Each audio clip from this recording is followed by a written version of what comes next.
AS Producciones presenta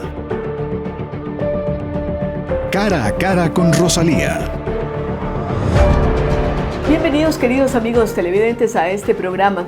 Vamos a tocar un tema candente, algo que está siempre en las primeras páginas de los periódicos, que también sale en los noticiarios y en las redes sociales, pero que a veces no tiene una incidencia en verdaderamente corregir aquello que está mal y sancionar a los culpables. Hablaremos sobre corrupción. Sabemos que el tema de la corrupción es casi tan antiguo como el ser humano. Hay unos descubrimientos que se hicieron en el antiguo Egipto de algo que se conoce con el nombre de Tebas Gate, ¿no? El escándalo de Tebas, antigua ciudad. Se dice que el investigador egipcio Ahmad Saleh descifró la inscripción de un papiro en el que se cuenta la historia de un funcionario de Tebas llamado Peser, que en tiempos del faraón Ramsés IX dirigía un trama en connivencia con una banda de saqueadores de tumbas. Los saqueadores de tumbas no son modernos, son muy antiguos, desde la época en que se construyeron las pirámides. También se relata la existencia de un antiguo decreto, el decreto de Horemheb, que fue establecido 1300 años antes de Cristo y en el que se reconocen normas contra las prácticas de corrupción y se dice textualmente: se castigará con implacable rigor a los funcionarios que, abusando de su poder, roben cosechas o ganado a los campesinos bajo el pretexto de cobrar impuestos. El castigo será de 100 bastonazos. Si el involucrado fuera un juez, la pena será de muerte. Se dice en el famoso Código de Horemheb. Y con estos antecedentes, pues bueno, queremos pasar a hablar de lo que ocurre en los tiempos actuales en países como el Ecuador con el tema de la corrupción. Nosotros hemos hecho a veces declaraciones en el sentido de que tenemos que ser mucho más proactivos en buscar la fuente de los delitos, castigar la corrupción. En fin, hay una serie de cosas que se han venido manifestando, pero tenemos aquí una experta. Se trata de Dorothy Gottwald. Ella es asesora principal de la Oficina de Naciones Unidas contra la Droga y el Delito, UNOCT, en Ecuador. Tiene varios años de experiencia como experta técnica de esta organización en temas de lucha contra la corrupción y en la Secretaría de Órganos Rectores. Sus áreas de especialización son el derecho penal en los países de Latinoamérica. Bienvenida, doctora Gottwald. No sé si estoy pronunciando bien el nombre. Muchas gracias, pero, doctora, muy bien pronunciado. Gracias, bienvenida a este programa. Y nos gustaría que nos cuente un poquito, no solamente lo que hace la Oficina de Naciones Unidas en estos temas de lucha contra la corrupción, la aplicación de la normativa, sino también cuál es su percepción. ¿Estamos ganando o estamos perdiendo la batalla contra la corrupción aquí concretamente en América Latina y por lo que usted ve en el caso ecuatoriano? Bienvenida. Muchas gracias, doctora. Y esas son muy buenas preguntas, obviamente.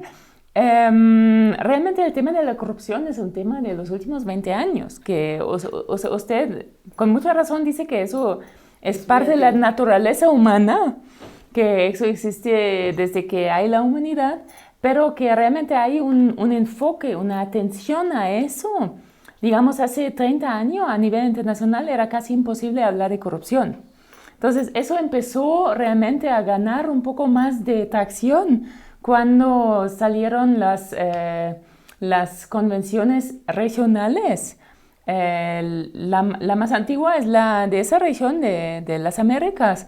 Después hay en Europa, hay en África. Entonces, antes no se quería mucho hablar de corrupción. No se sabía que existía, pero no se hablaba sobre ello. Ahora es mucho más visible, ¿no? Incluso la organización por la cual tengo el placer de trabajar, antes hablamos más como de integridad, porque nadie quiso hablar de corrupción, nadie quiso hablar del hecho de que hay corrupción.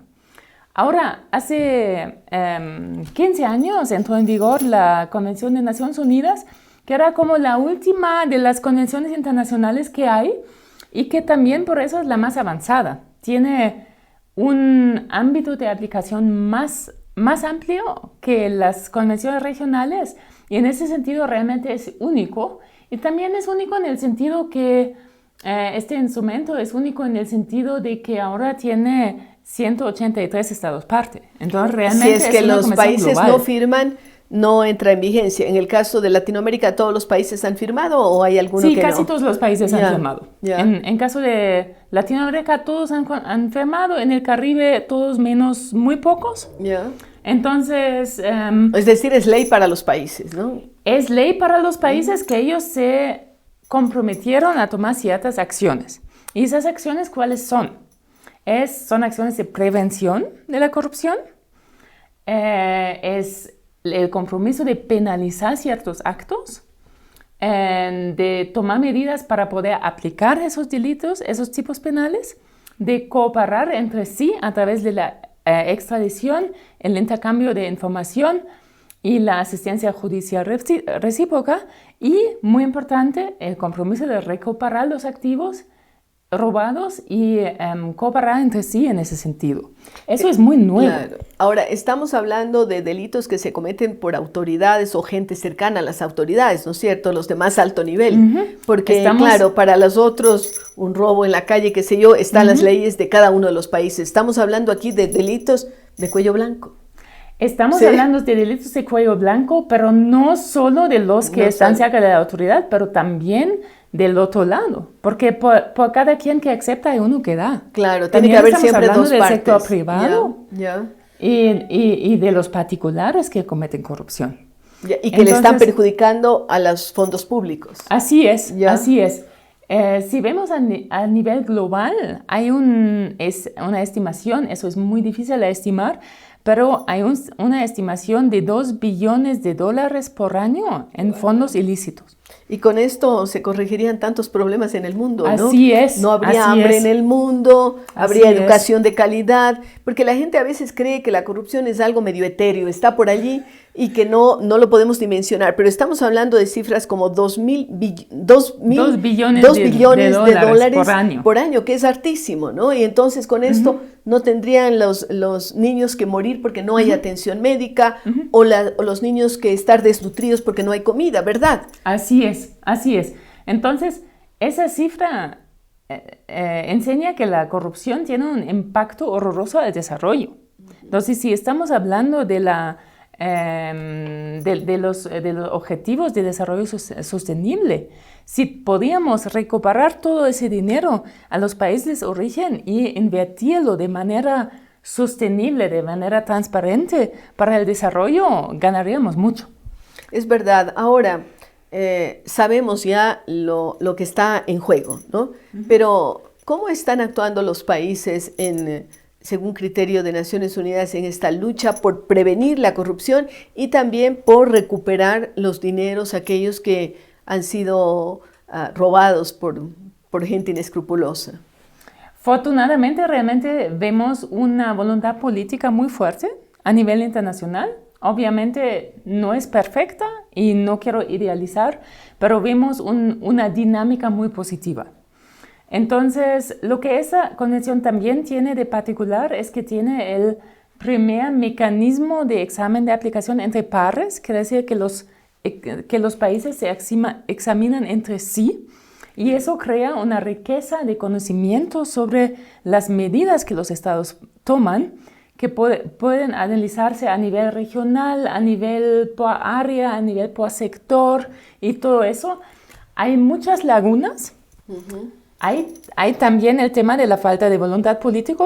No quiero negar general, que no exista, pero realmente comparado con el tiempo en que yo empecé a trabajar en ese tema, hace más o menos 12 años, vemos una voluntad política y avances muy grandes en las medidas contra la corrupción. Ahora, hay avances en el decir, pero en el actuar, en estos últimos años hemos tenido escándalos enormes aquí en América Latina, empezando por los Panama Papers y un montón de otros escándalos que hacen pensar que no hay medidas reales que impidan que se cometan actos de corrupción. La medición de la corrupción es algo muy complejo porque nunca sabemos si realmente hay más o si se detecta más. Eso sería algo positivo, pero quizás realmente hay más.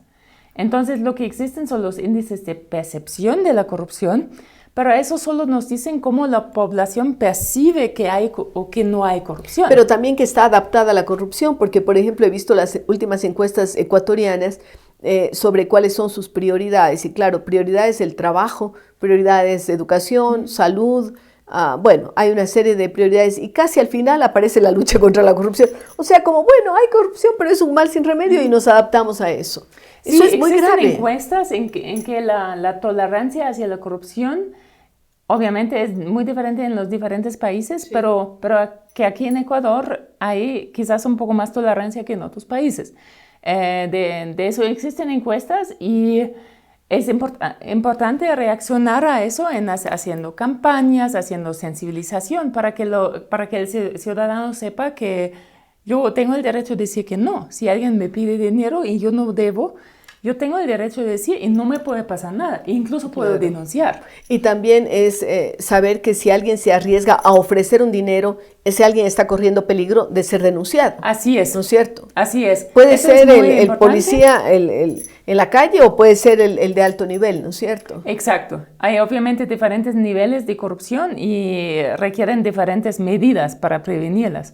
Pero eso de que los ciudadanos se empoderan de sus derechos, eso me parece muy importante y aquí hay también medidas muy concretas en la Convención de Naciones Unidas sobre la participación de la sociedad civil, sobre el tema del acceso a la información, de la transparencia de la administración pública, de la sensibilización, de las campañas y todo eso, que me parece que tiene un valor indudable en también educar un poco a la ciudadanía sobre esos temas.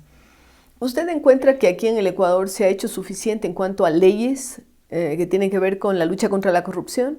¿O todavía falta en la parte legal, todavía hay deberes en la Asamblea que deben cumplir, por ejemplo, sobre el tema de extinción de dominio? El tema de extinción de dominio es muy interesante, porque la extinción de dominio es un tema que tiene una gran coyuntura en la región, que ahora ya tienen leyes de extinción de dominio Colombia, Perú, México, El Salvador, Honduras, Guatemala, Bolivia por ciertos delitos, Argentina nuevamente, de manera recién aprobó una ley. Y hemos visto el proyecto Aquí en Ecuador todavía no tenemos. Todavía no tenemos, pero hemos visto el proyecto de ley. Me parece un proyecto de ley interesante. Se apega en muchas partes a la ley modelo que hemos hecho por parte de la UNODC a través del programa de asistencia legal para América Latina y el Caribe. También estamos trabajando con varias instituciones del gobierno de Ecuador a través de una iniciativa que tenemos junto con el Banco Mundial que se llama Iniciativa de los Activos Robados, Stolen Asset Recovery Initiative, y por sus siglas en inglés se llama STAR Initiative. Entonces, ahí trabajamos tanto en apoyar el tema legislativo como también en el tema institucional, porque hemos creado un grupo interinstitucional de 11 instituciones que pueden intercambiar información entre sí en casos de recuperación de activos y estamos apoyando a ese grupo. O sea que hay expectativas positivas. Hay expectativas positivas. Me parece un tema muy interesante el tema de la extinción de dominio para volver un poco a eso, porque realmente es una herramienta práctica que puede ayudar en la recuperación de activos. Y eso es lo que queremos todo. Queremos devolver el dinero al Ecuador que pertenece al Ecuador. ¿Qué ventajas tiene la extinción de dominio? Comparado con el decomiso penal, que obviamente funciona y está en el COIP y todos lo conocemos. La extinción de dominio es una herramienta que puede funcionar cuando el implicado ha muerto, cuando es desconocido, cuando ha huido la justicia, cuando tiene inmunidad, cuando es una empresa privada en los países en que la empresa no puede ser penalmente responsable, o cuando hay algún tipo de bloqueo procesal o práctico del proceso penal. En ese caso, se puede perseguir directamente el bien, siempre y cuando existe la prueba de que este bien es producto del delito. Entonces, muchas veces escuchamos que se dice que esa figura es como está cambiando la carga de prueba. Y sí existe el tema de presunciones jurídicas y todo eso, pero lo que sí la autoridad tiene que probar es que ese bien es producto del delito. Es muy interesante. Habrá otros momentos para continuar hablando con la doctora Dorothy Gottwald, pero queremos agradecerle por haber estado con nosotros y compartido algunas de sus ideas en este camino de lucha contra la corrupción. Regresamos con ustedes luego de una pausa.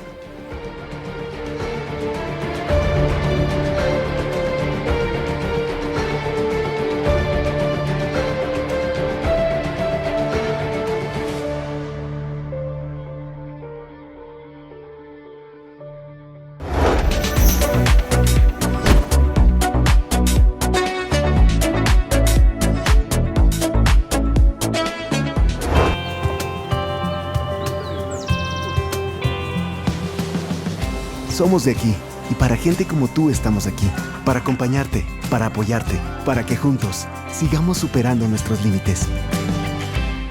En tan solo unos meses hemos crecido en lo social, porque si las necesidades crecen, el esfuerzo en todas las áreas debe crecer.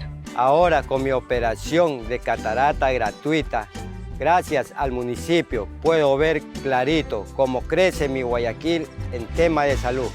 Como autoridad electa es mi obligación rendir cuentas. Para mí es un orgullo contarles cuánto hemos avanzado.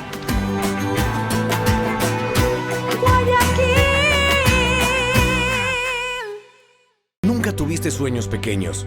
Por eso tienes a una universidad que te acepta como eres. Una universidad que no tiene barreras y que sabe que puedes llegar a lo más alto e inclusive un poco más allá. Ven a la UTPL, inscríbete. Sueña en grande, innova en grande, emprende en grande, hagámoslo en grande. UTPL, decide ser más. Matrículas abiertas.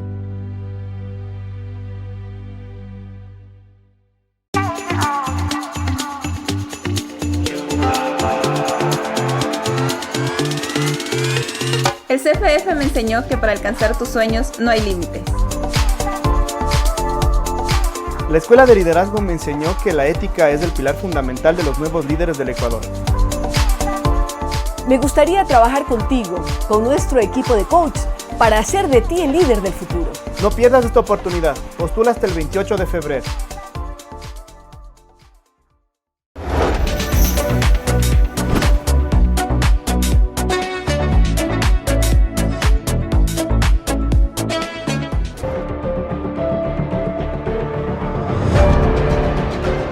Gracias por continuar con nosotros. La verdad es que la lucha contra la corrupción es cuestión de todos. No corromper y no dejar que nos corrompan.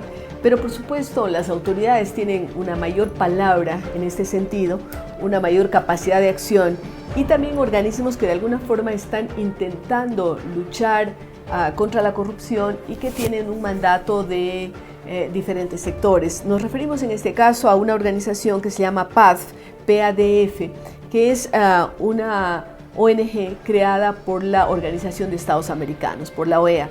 Y tenemos la suerte de contar en este momento con la presencia del doctor Andrés Ormaza, quien es colombiano, abogado, consultor, docente en prevención de lavado de activos, extinción de dominio, criminología, derechos humanos y asuntos penales. Bienvenido, doctor Ormaza, a este programa. Y queremos empezar con usted. ¿Qué tan grave para un país es el que no se activen ni las alarmas para prevenir los temas de corrupción, ni tampoco después haya una penalización de los corruptos? ¿Qué tan grave es eso para un país? Bueno, creo que algo que se ha mencionado en bastantes foros especializados es el fenómeno migratorio de la corrupción y de algunas expresiones de criminalidad organizada. Los países que tienen cierta laxitud en su sistema jurídico se convierten en un escenario atractivo, por decirlo menos, para ciertas redes criminales, para ciertas tipologías, tanto de lavado de activos como de corrupción. Claramente el llamado es a elevar los estándares, a cerrar casi que como un frente común y herramientas como la extinción de dominio, que es algo que ha convocado últimamente la atención pública.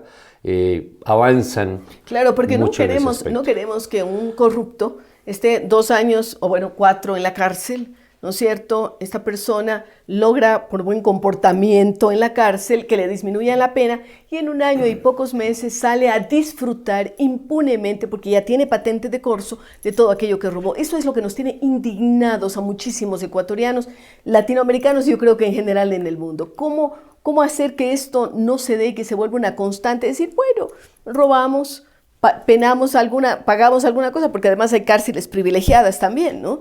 ¿Cómo hacer que esto no se dé? Bueno, en realidad hay un análisis costo-beneficio que hay que tratar de invertirlo. Aumentar penas, creo que está probado que no es una herramienta eficaz de política criminal. Ni la pena de muerte. No, de ¿No hecho... es cierto? Porque hemos visto que en países en donde hay pena de muerte esto no... Así es, y claramente, no digamos, en nuestro sistema interamericano es difícil que una medida de esta naturaleza pues llegue a superar incluso ciertas barreras de índole constitucional.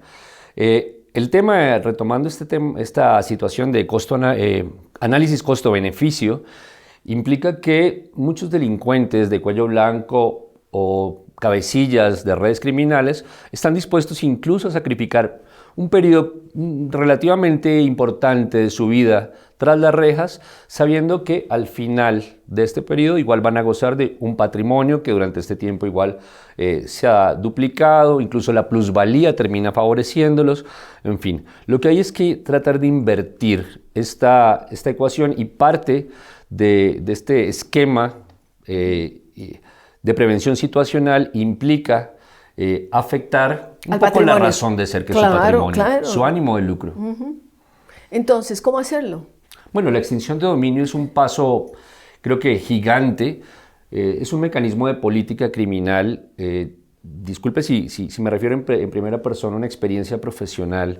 Fui director de política criminal del Ministerio de Justicia de Colombia y alguna vez en algún conversatorio y tal vez en alguna entrevista me preguntaban ¿cuál ha sido la medida más importante de política criminal durante los últimos 20 años? Mi respuesta fue necesariamente es la extinción de dominio. Claro, la contrapregunta era, bueno, pero ¿cuántas personas hay en cárcel por este mecanismo? Yo decía, en realidad nuestras cárceles tienen niveles de hacinamiento que a veces llegan al 100%. Aquí es monstruoso lo que está pasando. Y son los eslabones además más débiles de la cadena. Claro. Mientras sus patrimonios están afuera, en cabeza de las familias, de sus sociedades, de testaferros, de terceros, que finalmente están ampliando ese patrimonio, esa masa patrimonial que tuvo un origen ilícito, y todo esto obviamente en detrimento del progreso de la sociedad, de las clases menos favorecidas, en fin. Esto tiene un efecto dominó también de alto impacto social. Es indudable, pero el tema tiene que ver tanto con la corrupción como con el narcolavado, que también hablaríamos que es otro tipo de corrupción, pero tiene características específicas. ¿Cuán eficiente ha sido esto en Colombia, en su país, por ejemplo, en tema de recuperar los bienes en manos de los narcotraficantes? De pronto remitirme a cifras sería simplemente un dato estadístico. Quisiera remitir más bien a un ejemplo, alguna anécdota que refirió alguna vez un ministro. En la lógica que imperaba en ese momento, en una situación pues, de conflicto social algo crítica, decía, les vamos a quitar el patrimonio a las mafias y con ese dinero vamos a construir los establecimientos penitenciarios donde posteriormente los vamos a recluir. Tiene una significación interesante por varias razones. Primero, en ese momento se hizo una reforma al sistema penitenciario, alrededor de 9, 10 nuevos establecimientos que no le costaron tanto al erario público, es decir, al contribuyente. Y de cierta forma, los ladrillos fueron puestos ladrillo por ladrillo con dinero de las mafias. Entonces, eso tenía una lógica interesante. Y tiene algo de simbolismo también. Claro. ¿Verdad? Hay un grave problema con los países, con las sociedades que conniven y conviven con el dinero ilícito. Y una que me parece bastante trascendental es que se invierten algunos patrones socioculturales y empieza a surgir, a emerger ese apego al dinero fácil. ¿No cree usted que temas como las narconovelas están contribuyendo? Porque es una industria la de las narconovelas. Yo debo decirle que tengo una guerra particular contra las narconovelas, porque considero que están pervirtiendo a la sociedad, sobre todo a los más influenciables, que son los jóvenes, los niños y jóvenes, que ven, claro, al final Pablo Escobar muere, pero después de haber tenido una vida de pachá, de haber sido adorado por la gente del sector, porque es un estilo Robin Hood, o lo que está pasando con el Chapo. Es decir, aparecen como íconos de estas nuevas sociedades que de alguna forma están generadas por imperios que tienen que ver con las narconovelas. Sí, yo creo que es una opinión absolutamente personal, pero creo que hay mucho de apología del delito, claro. En esta clase de series, de novelas. El chico que tiene 8 años, que vive en un barrio marginal, que ve a su hermano de 13 años, que ya tuvo un arma, ya cometió su primer crimen y ya tuvo una moto, se convierte un poco en el primer eslabón de esa cadena que termina muchos años después, seguramente con muchas muertes encima, y esto además se vuelve cíclico. Creo que hay claro, mucha responsabilidad y de eso lo ponemos social en la allí. televisión. Claro. Y ese jovencito está mirando estas situaciones magnificadas, ya no es el caso del hermano, sino es el caso del delincuente mayor. Esto realmente nos conlleva a situaciones límite dentro de las sociedades. Pero yendo al deber ser de su trabajo, ¿cuán fácil es detectar los bienes de los delincuentes? ¿Cuán fácil? Porque estoy pensando, habrá que crear cuerpos de detectives especializados en definir dónde están los bienes, en los paraísos fiscales, dónde están las cuentas, dónde están los inmuebles, porque la mayor parte seguramente no están en los mismos países, ¿o me equivoco? No es fácil, pero algo que además termina facilitándolo es que no se adelante una buena investigación patrimonial por parte de las autoridades. Entonces se juntan dos variables, ambas perversas para el sistema, y cada vez es más difícil perseguir activos ilícitos, identificarlos, hacer trazabilidad, porque se acude a testaferros, porque se acude a lo que en el sistema antilavado o a las tipologías antilavado se conoce como los pitufos. Es decir, se acude a personas para fraccionar grandes sumas por debajo de los umbrales que los bancos y las entidades que deben reportar no los reporten. Y adicionalmente se hace una serie de transferencias y de transacciones frente a un mismo bien. Cada transferencia, cada compra, cada venta es una capa que dificulta la huella inicial. Entonces, claramente no es sencillo, pero si adicionalmente seguimos enfocados un poco en las huellas de la persona que cometió el delito y no en las huellas patrimoniales, bueno, no siguen el mismo camino siempre. Claro, pero habrá que cruzar información, ¿verdad? Sí, claro que sí. Ya, entonces vamos a necesitar expertos detectives. ¿Ah? Sí, yo creo que hay que acudir a la capacidad instalada y mejorar lo que hay. Yo no dudo que seguramente hay excelentes expertos con la capacidad investigativa necesaria. Claro, y porque hay transparencia en los bancos, hay una serie de cosas, ¿no? Porque si bien, por supuesto, habrá este fraccionamiento, este pitufeo que usted menciona, pero también sabemos que en muchos paraísos fiscales las cuentas están allí, ¿no es cierto? Acaba de desentrañarse pues buena parte de la cuenta de una multinacional brasileña, de las cuentas, porque también hay delaciones premiadas, o sea que hay que recurrir a todos los mecanismos para tratar de detectar dónde están los bienes y ahí sí aplicar la ley. Y este tema de la extinción del dominio pues es un gran recurso. Así es. Yo siempre prefiero indicar que nosotros normalmente nos referimos a paraísos como paraísos fiscales, paraísos que facilitan o jurisdicciones que facilitan la evasión tributaria, la evasión fiscal. No siempre un paraíso fiscal se utiliza para lavar activos. Depende de las dinámicas económicas allí, de las capacidades y de los negocios, qué tan atractivo puede ser para una organización que ha acumulado un capital ilícito lavar en esa jurisdicción. Creo que no necesariamente es lo mismo, sin embargo, hay que prestar una especial atención a los movimientos que pueda haber a esos denominados paraísos. Siempre ser una señal de alerta. Finalmente, una última pregunta. ¿Cuál es el mejor ejemplo que usted podría citar de extinción de dominio en el caso de dineros obtenidos en base a corrupción o narcotráfico? ¿Qué ejemplo usted podría citar en Colombia o en cualquier país del mundo que diga, bueno, fulano de tal, Rodríguez Orejuela, Pablo Escobar, qué sé yo, ¿cuáles han funcionado mejor? Pónganos usted ejemplos. Voy a poner dos ejemplos, son tristemente ejemplos de compatriotas y ocurridos en mi país, pero pues es lo que ha ocurrido, no hay que negar la realidad. Y el ejemplo clásico, uno de los ejemplos clásicos tiene que ver con Pablo Escobar. Pablo Escobar técnicamente, jurídicamente, murió amparado por la presunción de inocencia. Él no había sido condenado. ¿Alguien duda de dónde emergió su patrimonio? Si no hubiéramos tenido un instrumento de esta naturaleza, la extinción de dominio, todo ese capital, en virtud de la legislación civil, hubiera pasado pues, a sus herederos. No pasó. No pasó y la extinción ¿De qué monto dominio, estamos hablando? Bueno, creo que no cabrían fácilmente en una calculadora los ceros. Los ceros. Pero hablamos de un imperio forjado a través de años, no solo de narcotráfico, de secuestro, de sicariato, en fin, todo un catálogo de crímenes, narcos, en fin. También, ¿no es cierto? Fue político, en fin. Entonces... todo ese dinero de Escobar pasó al gobierno colombiano. Sí. Es decir, sus herederos no están disfrutando de esto. No. Es bueno que se diga, porque la gente no conoce ese dato. ¿Qué otro caso? Bueno, y el otro caso que tiene mucho que ver con lo que llamamos la debida diligencia, que es un concepto jurídico ajustado mucho al sistema antilavado de activos, se presentó justamente en el proceso adelantado contra los hermanos Rodríguez Orejuela, representantes del Cartel de Cali, ante las autoridades de los Estados Unidos. El abogado que iba a asumir el caso fue citado por las autoridades y le dijeron, bueno, usted tiene cómo garantizar el origen de esos fondos, va a asumir una defensa técnica, pero tiene cómo asegurar que esos fondos son de origen lícito. Vea las consecuencias jurídicas en las que usted se puede ver implicado si ello no es así. Total, no fue posible que asumiera esta causa, esta defensa, y se las asignó una defensa técnica pública. Y esto tiene mucho que ver con empezar a generar esos frentes, esos bloqueos. De tal manera que inclusive los abogados sientan temor de defender a estos delincuentes, ¿no?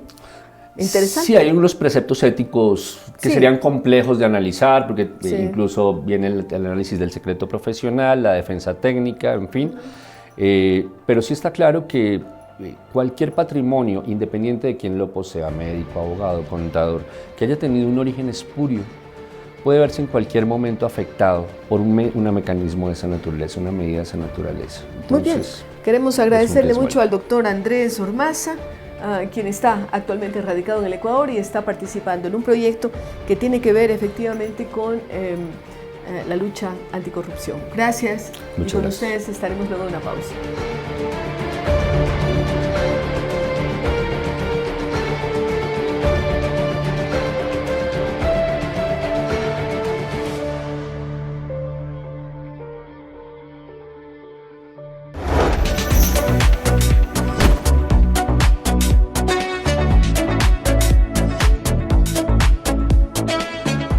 No se imaginan lo que es África. ¿Cómo es? Las noches son solo para valientes, como yo. Si viajas en elefante, sientes esa conexión con la naturaleza. Y en algunas tribus te enseñan a bailar. ¡Súbelele! ¿Y cuándo fuiste? Yo no fui, me lo contaron. Mejor vívelo con Millas Pacífico, porque todos tus consumos con tarjetas Pacificard acumulan millas para viajar por el mundo. Que no te lo cuenten. Pacificard, historias que vivir. Banco del Pacífico.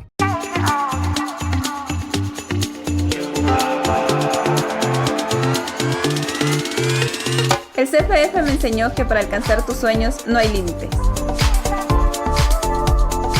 La Escuela de Liderazgo me enseñó que la ética es el pilar fundamental de los nuevos líderes del Ecuador. Me gustaría trabajar contigo, con nuestro equipo de coach, para hacer de ti el líder del futuro. No pierdas esta oportunidad. Postula hasta el 28 de febrero.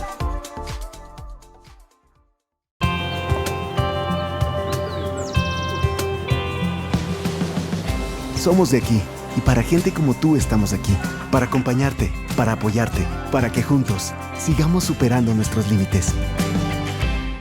En tan solo unos meses hemos crecido en lo social, porque si las necesidades crecen, el esfuerzo en todas las áreas debe crecer.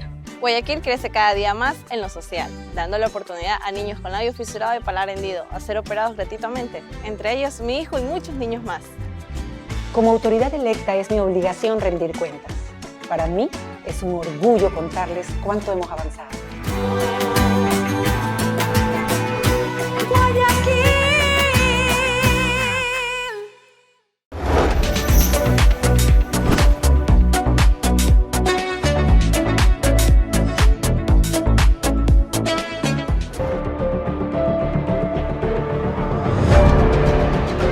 Gracias por continuar con nosotros. Seguimos en este programa en el que hemos hablado sobre temas de corrupción, cómo luchar contra ella, temas de extinción de dominio, pero también nos afecta el aspecto de la transparencia, cómo nos enteramos de lo que hacen los servidores públicos, por ejemplo, los temas de contratación, en fin, son varios de estos aspectos que queremos tratar con el doctor Diego Vicuña Donoso.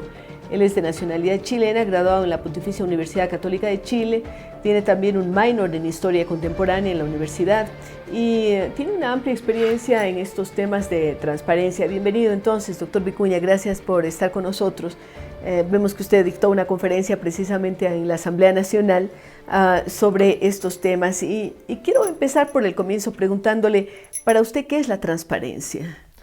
Bueno, el principio de transparencia es un principio que a nivel latinoamericano se ha venido incorporando a partir del siglo XXI, en 2002 son las primeras legislaciones, y el principio de la transparencia proviene del derecho humano que se ha consagrado en las distintas constituciones y declaraciones universales de los derechos humanos de la libertad de información y el derecho a la información que tienen las personas.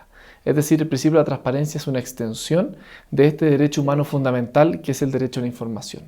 Y específicamente en Latinoamérica lo que se ha intentado regular es el principio de la transparencia en la función pública, derivado también del principio de probidad y el acceso a la información pública que generan los distintos organismos del Estado.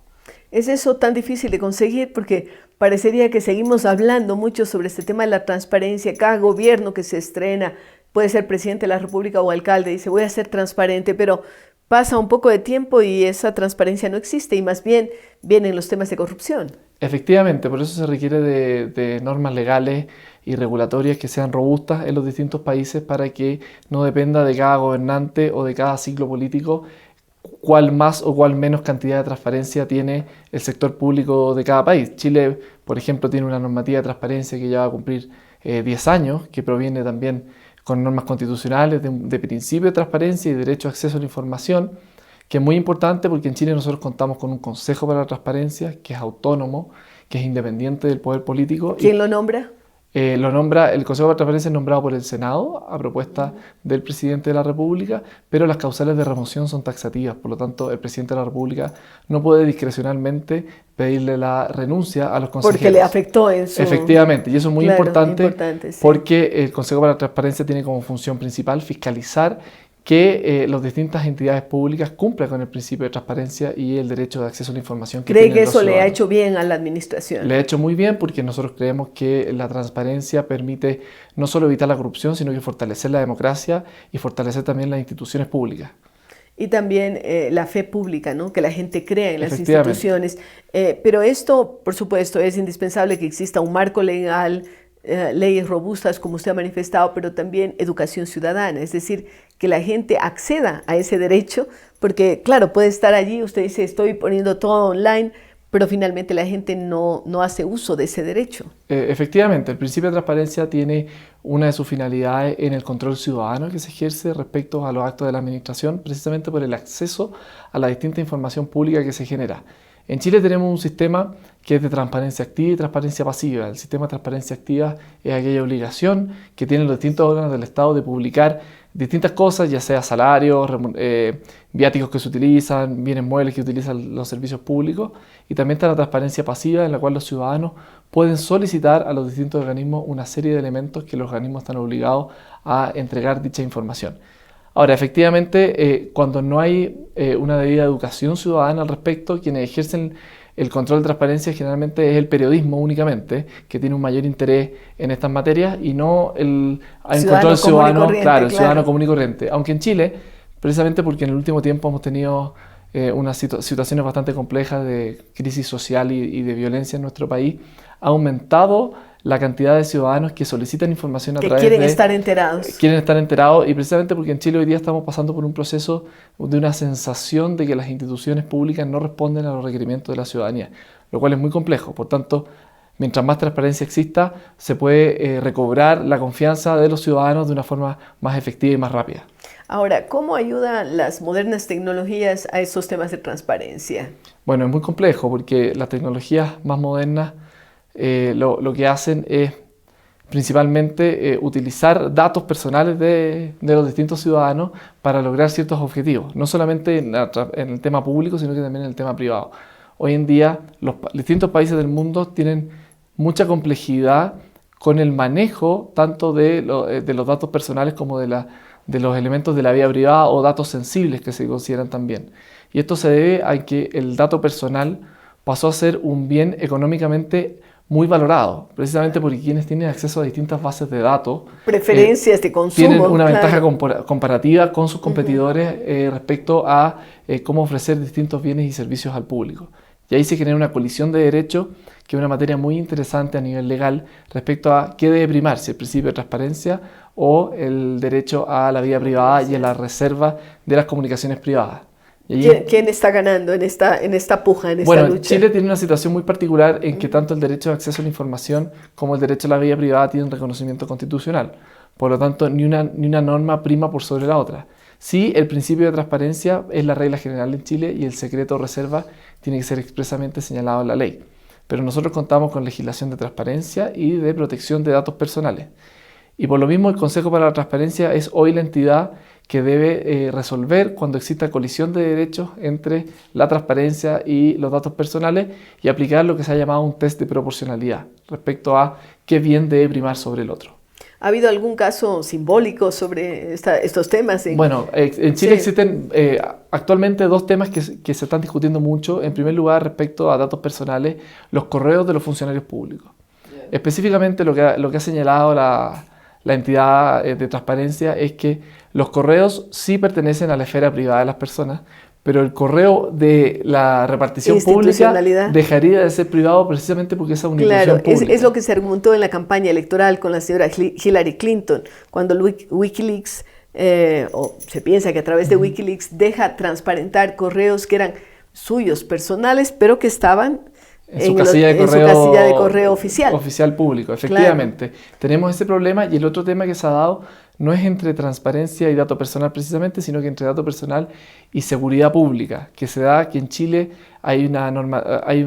se está usando mucho por los distintos municipios el uso de drones para vigilar el cumplimiento del orden público. Entonces hay ciertas organizaciones que han señalado que el uso de drones vulneraría la vida privada de las personas, vulneraría esta intimidad de las comunicaciones privadas, y ahí se ha generado una cierta contienda de Claro, pero qué complejo encontrar un punto medio, es decir, hasta dónde va, bueno, es igual que entre lo colectivo y lo privado, lo individual, ¿no? Bueno, hasta dónde va el derecho de los unos de los derechos de los otros. Efectivamente, y Chile lo que está haciendo hoy con esta nueva normativa en materia de datos personales, que lo que busca es actualizar la normativa a los estándares de la OCDE, que es una instancia a la cual Chile pertenece, lo que está haciendo a nivel institucional es que en vez de crear una agencia de datos personales, toda normativa relativa a datos personales será regida por el Consejo para la Transparencia. Por lo tanto, el Consejo para la Transparencia velará tanto por la transparencia como por el buen uso de los datos personales.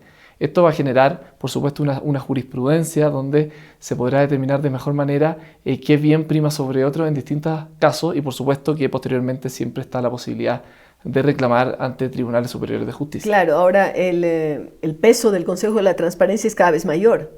Con esta nueva normativa que se está legislando, todavía no es ley, está todavía en el Parlamento, pero efectivamente el peso del Consejo de la Transparencia pasa a tener un peso aún más importante, pero el hecho, como comentaba previamente, que sea una corporación autónoma, le permite tener ese peso sobre sus hombros, precisamente porque es una entidad difícilmente corrompible por esta categorización de autónoma. Ahora, si bien usted ha manifestado los problemas que puede causar el uso de la tecnología, por el otro lado nosotros sabemos que la tecnología es una herramienta, ¿no? Y en el caso de transparencia, una herramienta muy útil, porque antes era imposible, a no ser que se fuera usted a buscar en las actas, en el papel, cómo fue una licitación pública.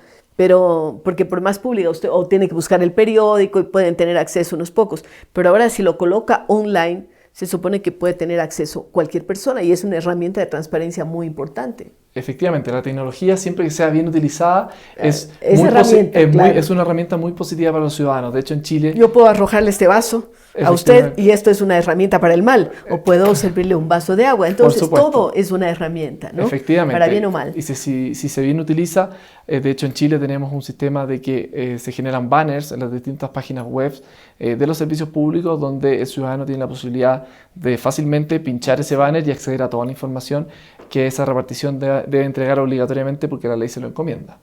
¿Qué lecciones han dejado estos últimos eventos que se dieron en Chile en el año pasado? Bueno, en materia específicamente de transparencia, las lecciones que nos deja es que el principio de transparencia es fundamental para el fortalecimiento de la democracia y para que las instituciones públicas gocen de valoración y de validación social. Eso es muy relevante porque Chile, si bien está muy bien rankeado por los organismos internacionales en materia de transparencia internacional, de hecho nosotros estamos en el segundo lugar de los países de Latinoamérica, solo después de Uruguay. Cuando se genera una sensación de corrupción o de opacidad en el sector público, por más que esta no sea tal, inmediatamente se genera una menor valoración de las instituciones públicas y eso puede corromper la democracia, lo que al final es lo que nadie quiere ni para Chile ni para ningún país de Latinoamérica. Salimos perdiendo todos. Queremos agradecerle muchísimo al doctor Diego Vicuña, que nos ha ilustrado sobre estos temas de transparencia y que nos deja algunos conceptos claros al respecto. Gracias a usted. Y queridos amigos, continuamos luego de una pausa.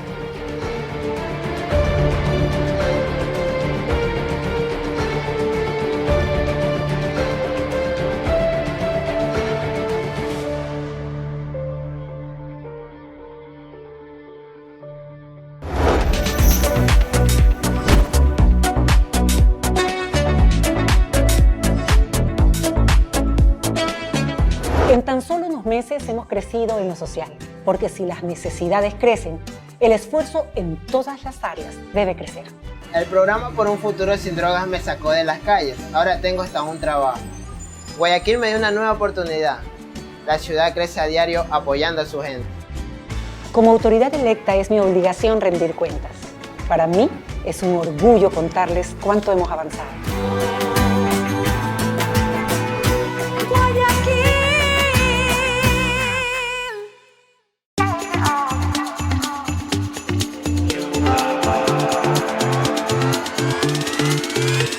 El CFF me enseñó que para alcanzar tus sueños no hay límites.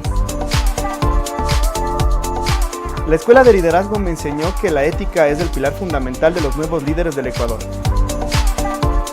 Me gustaría trabajar contigo, con nuestro equipo de coach, para hacer de ti el líder del futuro. No pierdas esta oportunidad. Postula hasta el 28 de febrero. Nunca tuviste sueños pequeños. Por eso tienes a una universidad que te acepta como eres. Una universidad que no tiene barreras y que sabe que puedes llegar a lo más alto para apoyarte, e inclusive para que juntos un poco más sigamos allá. superando Ven a la nuestros UTPL, inscríbete. Estoy tan orgulloso de ti. Has llegado muy lejos. Has mantenido siempre tus principios. Eres imparcial, objetivo y sincero. Has aprendido lo que necesitas saber. Sigue adelante. Así es, Diario La Hora. Llegamos cada mañana con la mejor información en el tamaño ideal. Diario La Hora. Lo que necesitas saber.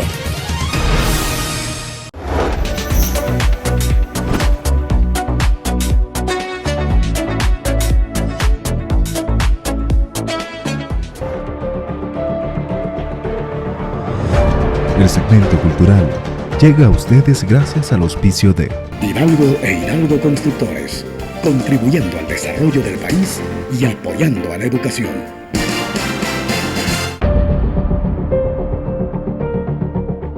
En nuestro segmento cultural vamos a cambiar un poco la tónica que hemos tenido y más bien sacar a relucir lo que podríamos llamar un ranking de la vergüenza, un informe de corrupción global realizado por la Organización de Transparencia Internacional ha revelado 5 líderes políticos más corruptos del siglo XX. Imagínense ese ranking.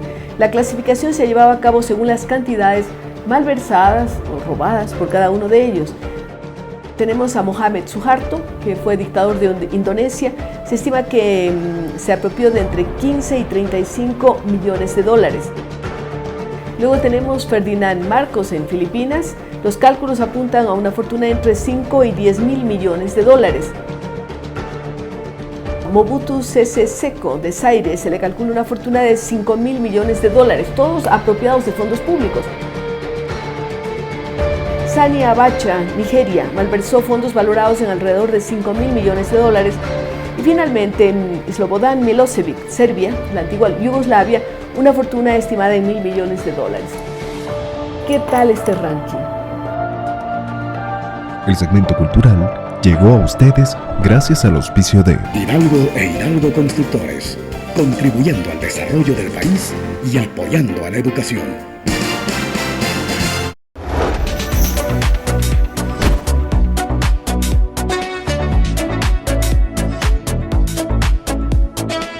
Hidalgo e Hidalgo Constructores. Crea, edifica y construye. Kilómetros y kilómetros de carreteras a lo largo y ancho del país. Obras de riego, drenaje y control de inundaciones. Industria de la construcción. Saneamiento ambiental y agroindustria. Hidalgo e Hidalgo Constructores. Contribuyendo al desarrollo del país y apoyando a la educación. No se imaginan lo que es África. ¿Cómo es? Las noches son solo para valientes, como yo. Si viajas en elefante, sientes esa conexión con la naturaleza. Y en algunas tribus te enseñan a bailar. ¡Súbelele! ¿Y cuándo fuiste? Yo no fui, me lo contaron. Mejor vívelo con Millas Pacífico, porque todos tus consumos con tarjetas Pacificard acumulan millas para viajar por el mundo. Que no te lo cuenten. Pacificard, historias que vivir. Banco del Pacífico.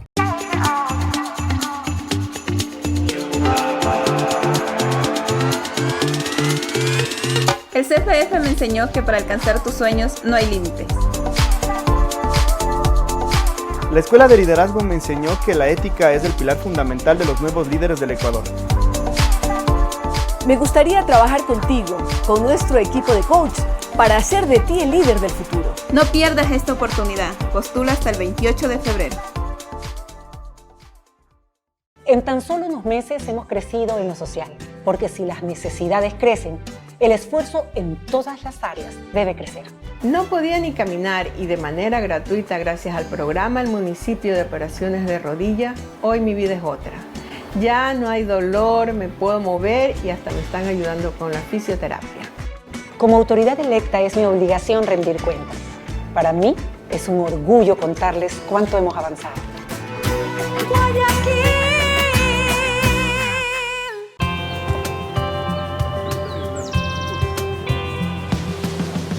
Somos de aquí y para gente como tú estamos aquí, para acompañarte, para apoyarte, para que juntos sigamos superando nuestros límites.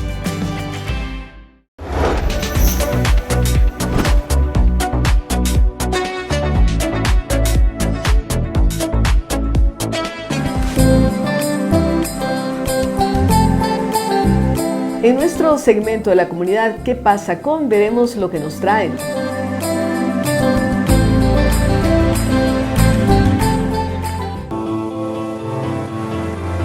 El campus Juan Montalvo de la UISEC, ubicado en Guápulo, fue sede del acto de apertura del Centro Ecuatoriano de Excelencia Anticorrupción.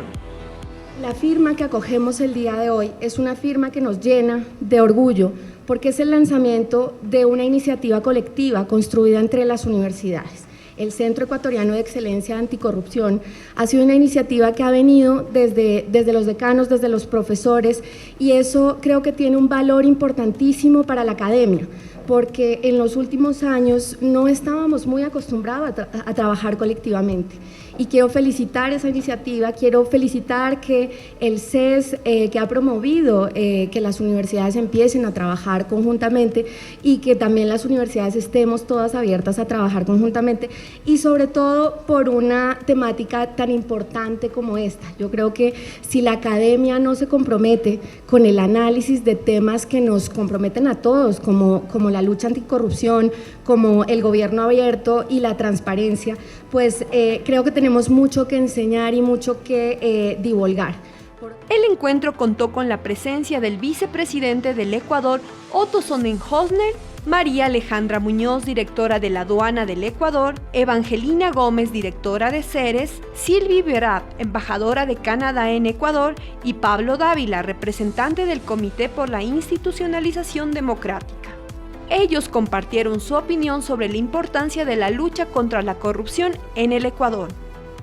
El Centro Ecuatoriano de Excelencia en Anticorrupción es, y pueden sentirse muy orgullosos de ello, el segundo centro de esta naturaleza en las Américas y el primero en toda América Latina. Es, además, el primero en lograr aglutinar a 6 universidades del país, demostrando así la capacidad de actuar colectivamente cuando se trata de combatir a enemigos tan serios como el caso de la corrupción. El Centro Ecuatoriano de Excelencia Anticorrupción tiene como objetivo fomentar espacios de investigación y discusión para erradicar la corrupción desde la academia, generando una cultura de transparencia en el país. Además, desarrollará proyectos con cooperación internacional para tener incidencia en ciertos casos de corrupción. El inicio de una iniciativa importante para el país, un esfuerzo grande de un gobierno extranjero que está preocupado por un tema que nos compete a todos, de universidades públicas y privadas que se han unido, cosa que debería de ser más frecuente desde mi punto de vista. Ojalá este sea el inicio de muchos trabajos conjuntos más para abordar temas de interés del país, que deberían de discutirse sobre todo en las universidades desde mi punto de vista. Así que enhorabuena, los felicito. Nosotros como gobierno, con la participación de aduanas, entiendo que va a estar trabajando directamente, y bueno, la Secretaría Anticorrupción a las órdenes, y la sociedad civil en general, representada por muchos de ustedes, actores importantes de diferentes sectores. Las instituciones de educación superior que apoyan esta iniciativa son la Universidad de las Américas, Universidad San Francisco de Quito, Instituto de Altos Estudios Nacionales y de Escuela de Negocios y la Universidad de los Hemisferios, Universidad Espíritu Santo, Universidad de la SUAY y la Universidad Internacional SEC. Adicionalmente, el Consorcio Ecuatoriano para la Responsabilidad Social y Sostenibilidad, CERES, con la Embajada de Canadá fomentaron desde un inicio la creación del Centro Ecuatoriano de Excelencia Anticorrupción y serán parte de los procesos de formación educativa del mismo. Aplaudimos esta iniciativa que lleva como bandera el trabajo y compromiso para la investigación y el accionar para la lucha contra la corrupción en el país.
Queremos agradecer su sintonía en este programa muy especial dedicado a la lucha contra la corrupción, tratando de seguir aquello que Fundación Fidal viene haciendo en la Asamblea Nacional, capacitando a los asambleístas. Y queremos también recordarles a los amigos que nos están mirando que se aproximan fechas muy importantes. Por un lado, tenemos que vamos a premiar a los mejores profesores del Ecuador y de Iberoamérica el día 20 de abril, 6 de la tarde, Casa de la Música en Quito. Y también tendremos una expoferia de innovación y excelencia educativa en Mundo Juvenil, ubicado en La Carolina, entrada absolutamente libre los días 18, 19 y 20 de abril. Y recuerden también los amigos que quieren inscribirse en nuestros cursos de la Escuela de Liderazgo del Centro de Formación para el Futuro, que están abiertas las inscripciones a través de nuestra página web que aparece en pantalla. Pero antes de despedirnos queremos leerles un poema que se llama Alabanza de los Sueños y es escrito por Wisława Szymborska. Fue una poeta, ensayista y traductora polaca, ganadora del Premio Nobel de Literatura en el año 1996. Y dice así esta alabanza de los sueños. Escuchen bien, porque tenemos que seguir soñando. Y mis sueños pinto como Vermeer Van Def. Hablo fluidamente griego y no solo con los vivos. Conduzco un auto que me obedece. Tengo talento, escribo poemas largos, grandiosos. Escucho voces no menos que los grandes santos. Se sorprenderían de mi virtuosismo en el piano. Floto en el aire como se debe. Es decir, por mí misma, si caigo del techo, puedo aterrizar suavemente en el verde césped. No me es difícil respirar bajo el agua, no me puedo quejar, he logrado descubrir la Atlántida. Me complace que justo antes de morir siempre me las arreglo para despertar. Inmediatamente tras el estallido de la guerra me vuelvo a mi lado favorito. Soy, mas no necesito ser, hija de mi tiempo. Hace unos pocos años vi 2 soles y antes de ayer un pingüino con toda claridad. Gracias y hasta la próxima.